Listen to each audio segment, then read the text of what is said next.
Ang Pilipinas ay isa sa mga pinakaapektado ng climate crisis. Bawat bagyo, bawat pagbaha, at bawat bitak ng lupa, may buhay na nasisira. Hindi ito kwento ng hinaharap. Ito ay realidad na nangyayari ngayon.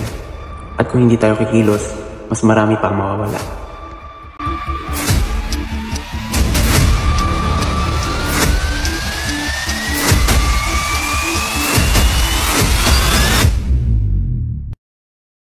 May laban tayo sa tulong ng agham, teknolohiya at pagkakaisa.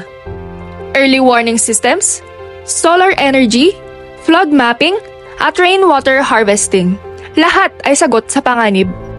Pero higit pa sa teknolohiya ang kailangan. Ang tunay na pagbabago ay nagsisimula sa loob ng komunidad.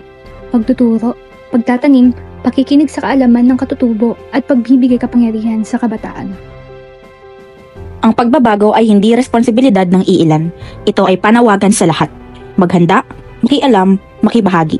Sapagkat ang kinabukasan ng mundo ay nakasalalay sa ating mga kamay. Ito ang panahon hindi na sapat ang pag-aalala. Dapat na tayong kumilos. Hindi na bukas ang simula, kung hindi ngayon na. Magtanim tayo ng kaalaman, mag-ani tayo ng pag-asa.